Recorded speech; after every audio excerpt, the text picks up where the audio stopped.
बिस्मिल्लाहिर्रहमानिर्रहीम। हमारा आज का टॉपिक, हम पढ़ रहे थे ट्रांसपोर्टेशन मॉडल। तो ट्रांसपोर्टेशन मॉडल में टॉप लेफ्ट कॉर्नर मेथड हम पढ़ रहे थे। उसमें स्पेशल केस अब आया है, डीजेनरेसी। डीजेनरेसी किसे कहते हैं, ये कब अकर होती है, वो कौन सा क्वेश्चन का एनवायरनमेंट है जब हम ये वहां डिक्लेयर करते हैं कि ये डीजेनरेसी केस है। तो ज़रा मुलाजा करें कि हमारे पास जो फार्मूला है चेक करने का कि total number of allocations should be equal to the m plus n minus 1, यानी number of rows plus number of columns minus 1 should be equal to the total number of allocations. इस तरह से हम वो जो है ना कॉस्ट मालूम करते हैं। लेकिन अगर ये फार्मूला होल्ड ना करे, ये फार्मूला फेल हो जाए, total number of allocations not equal to m plus n minus 1, अगर ऐसा हो तो फिर हम कहते हैं ये डीजेनरेसी है, डीजेनरेट केस है। तो ऐसी सूरत हाल पर कैसे काबू पाया जाता है, ये केस किस तरह से नमूदार होता है और सॉल्व कैसे होता है, वो जरा आप देखते हैं। ये एक हमारा प्रॉब्लम है जिसमें देखिएगा कि 3 rows 3 columns supply 60 70 80, that is 210, and supply demand 50 80 80, that is 210। इसमें हमारे पास जब हम क्वेश्चन को सॉल्व करते हैं, आगे बढ़ते हैं, तो ज़रा चेक करते हैं कि हमारे पास 50 सबसे पहली डिमांड है। 50 ये स्क्रीन पर आपको नज़र आ रहा होगा। हमारी पहली डिमांड क्या है जी, 50 है, जबकि इसके अगेंस्ट दूसरी तरफ सप्लाई 60 है। तो इसका मतलब डिमांड फुलफिल होगी। ठीक है जी। कितनी सप्लाई लेफ्ट है, 10। अब ये मुकम्मल कॉलम डिलीट हो जाएगा, नेक्स्ट कॉलम पर मूव करें। डिमांड 80 है, सप्लाई तो 10 पड़ी हुई है, 10 सप्लाई मिल गई। ठीक है जी, पूरी रॉ ये अब यूज हो गई है। इधर 70 सप्लाई बाकी है, तो हम नेक्स्ट अगली सप्लाई से देंगे। ठीक है जी।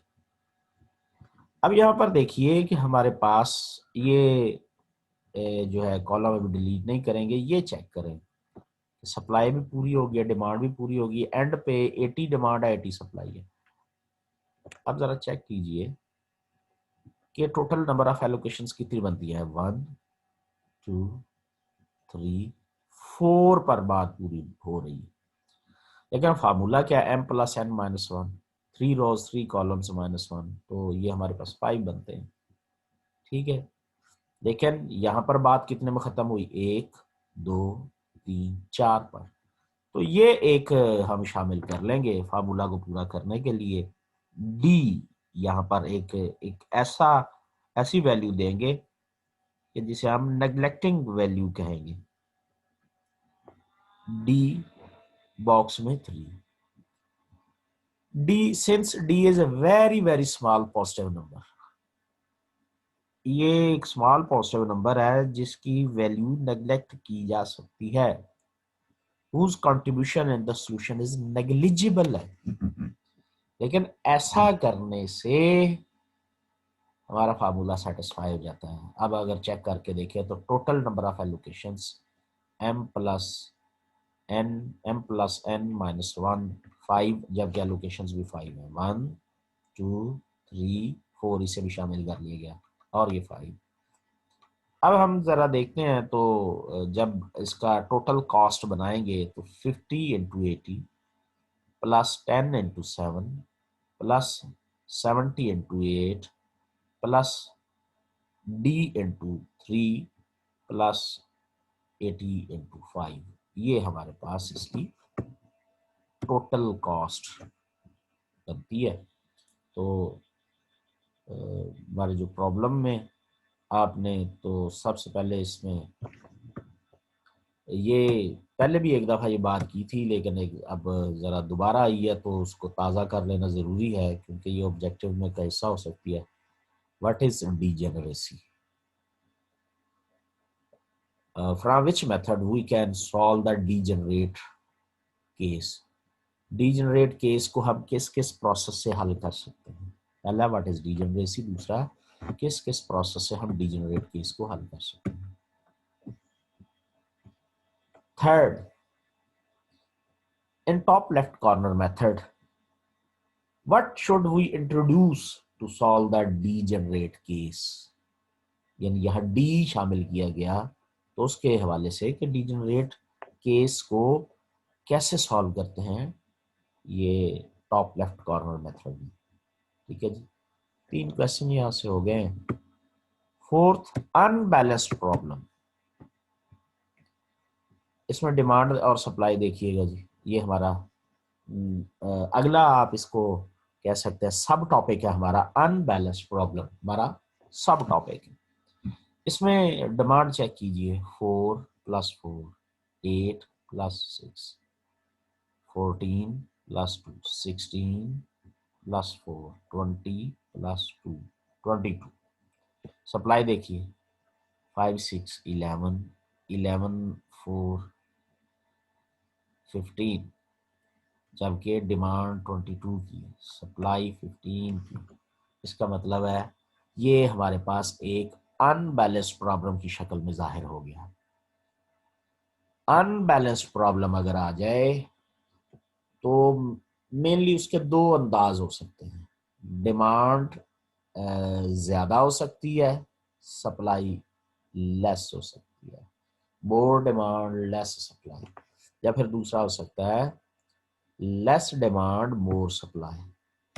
दोनों केसेस को कैसे हल करेंगे, ये बात याद रखनी है। ये फिल इन द ब्लैंक भी बन सकती है, मल्टीपल चॉइस भी बन सकती है।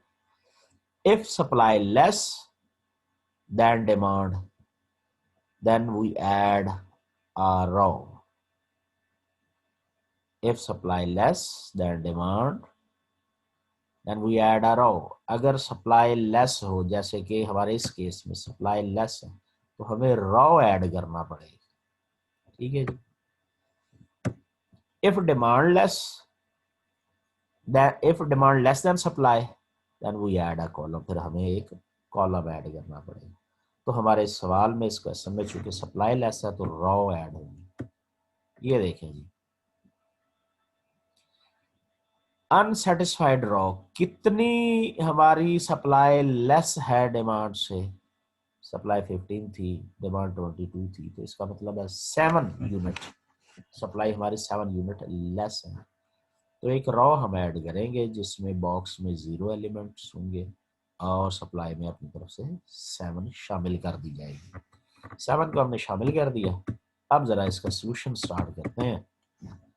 ये हमारे पास है जी 4 डिमांड में। ठीक है जी।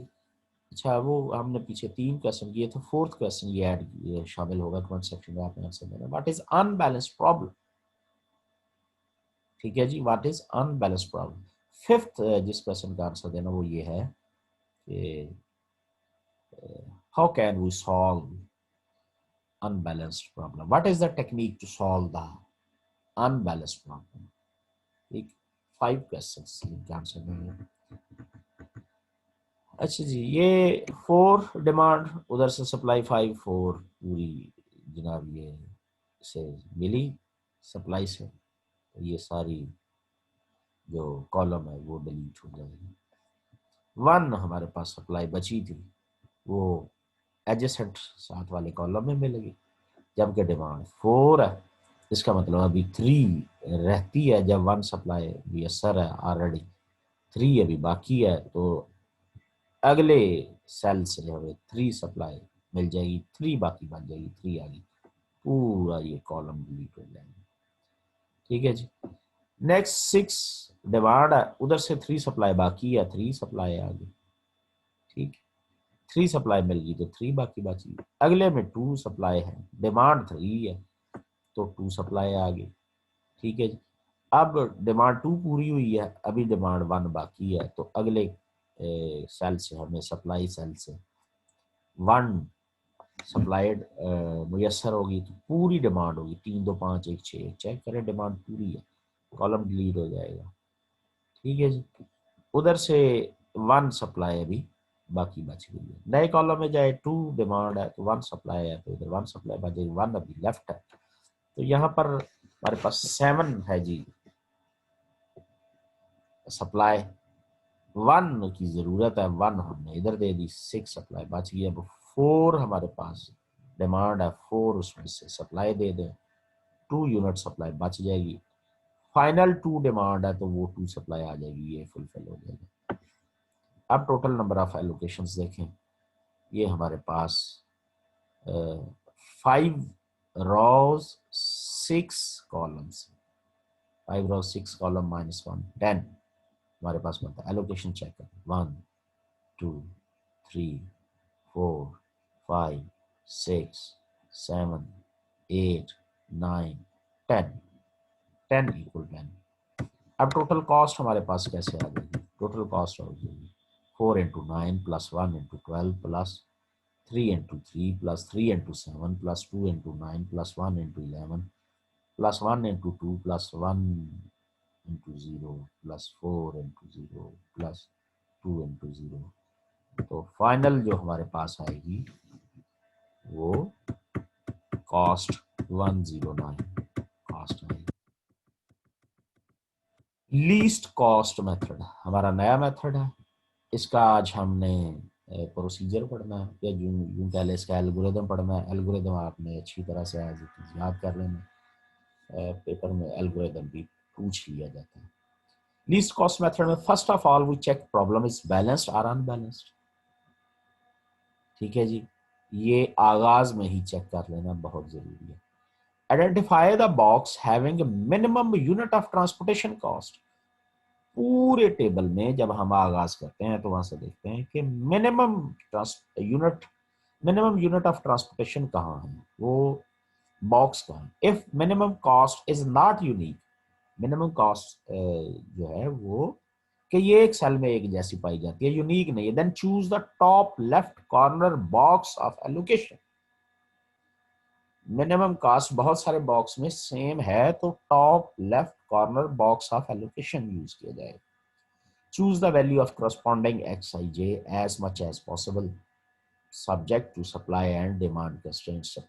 supply और demand constraint को फुलफिल करते हुए xij की सिलेक्शन वैल्यू की सिलेक्शन होगी। Repeat the above steps until restrictions are satisfied।